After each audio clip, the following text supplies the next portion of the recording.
I'm Danny Oertli, and I'm going to show you a little bit how to loop, specifically with the song that I do called Fight For Me. So it's pretty specific to the song, but you'll kind of get some ideas that you can incorporate into any kind of loop you want to do. So first, let me show you the rig, and then I'll show you how to do it. This took me a while to put this all together, so you may have some of these, all of these, more of these, whatever, but here's the loop station that I use primarily right now, the RC30. I love it. And then delay, tremolo, distortion. I use a bass pedal a lot, and then this is just a preamp, so that just makes it sound pretty. But these are all the pedals that make it fun. So I start off and I turn on the delay pedal, and that's at 350 right now. It's just a quarter note delay. So what I do for Fight For Me is I get that delay going. I go, turn up the volume. And I do that so I can hear what the delay is and get my timing. And then I start doing that. I get the kind of the kick drum out of this and the snare off my wedding ring. You can use whatever, your fingers, whatever. And what makes this really work if you're going to loop is to have a mic and a pickup. I have the LR Baggs dual source system, so there's a little mic in there and a pickup, and I can dial the mic in and out like that. So I turn the mic all the way up so that when I hit it, and then I loop it. Maybe I should turn off the other loop first. So then when I hit it,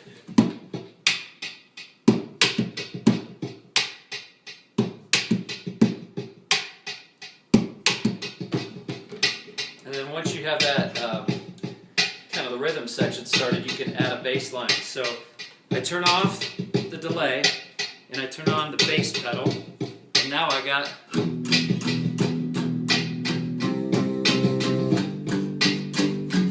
and I'll loop that.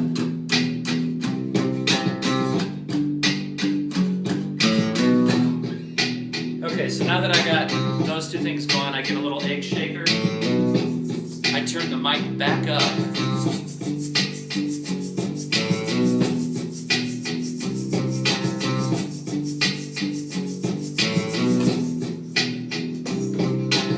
So now I turn the mic back down. I kind of take the mic in and out. I'll turn on the tremolo, and I'll turn on, I turn on the tremolo and I turn on the distortion.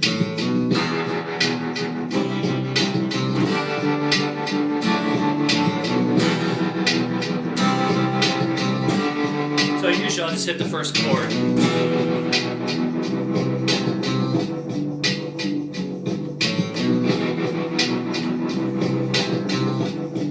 So I'll stop and come back and show you a little more. Alright, so when I left you last, we had the kick drum going and the snare, and then we added the bass, and then we added a little shaker and a tremolo thing.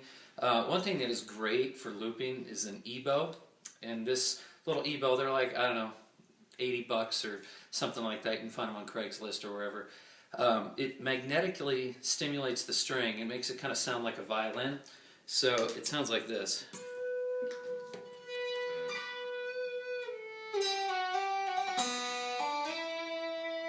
These come in really great because when you're looping, one of the tough things is that if you just play chords and everything gets really muddy. So you have to find spaces to put different sounds in.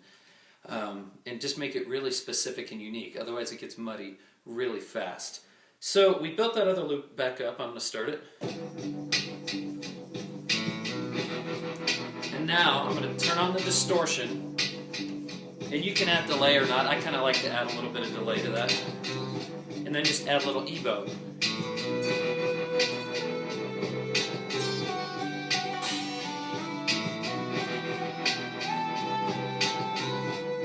I'm going to loop that.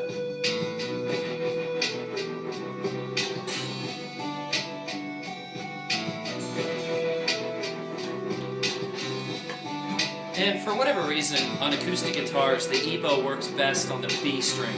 I only use the B string when I use the ebow. So you got that going. That's a cool thing. Now, I'm going to stop this for a sec. If you have the mic in the guitar, and if you're going to do some intense looping, a mic is really, really nice to have. You can also sing into your guitar. Phil Kagi is the one who made this famous. He's the best loop artist I've ever seen. He's kind of the grandfather to all of us who do this. He's the master. I like to sing into the guitar. The song is Fight For Me that I do, so I'll start the loop, turn the mic up in my guitar, and I'll sing Fight For Me into the guitar. Fight for me, and I'll be still.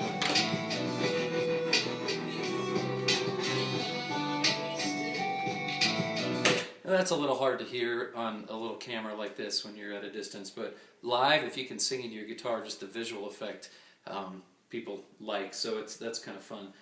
Okay, I'm going to stop that and then we'll come back and I'll show you the last segment. Alright, by now the loop is getting a little busy, it's getting a little crowded, so we're going to have to land the plane on this thing.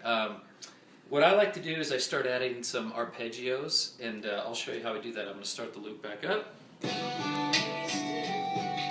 I don't really use any effects on this, but I just play the chords arpeggiated, like this.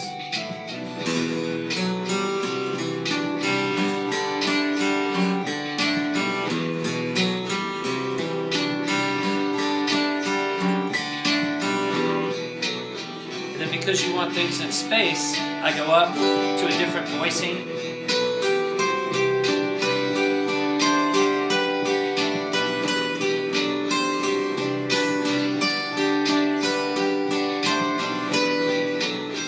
Got that all going.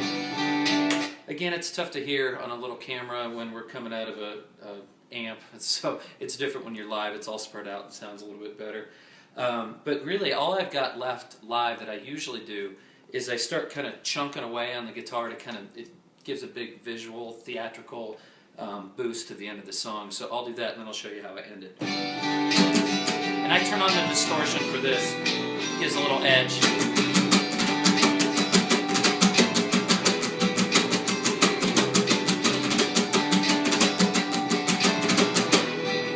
Got that all going, and what I start to do when I end the song is, just whatever, just kind of make a noise.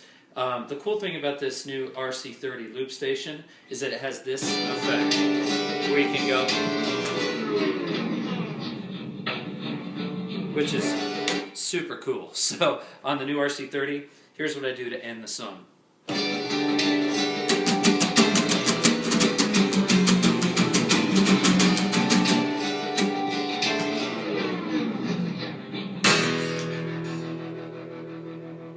Kind of end with some distortion and tremolo. I love that sound.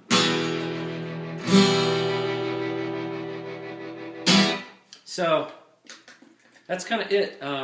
Obviously that's pretty specific looping to the song that I do, Fight For Me, but you can use a lot of these principles. You always kind of start with a little bit of drum, you can add some bass and then add percussion and build from there. But just know that once it gets too busy you might lose people's interest, so learn when to land the plane. But have fun looping.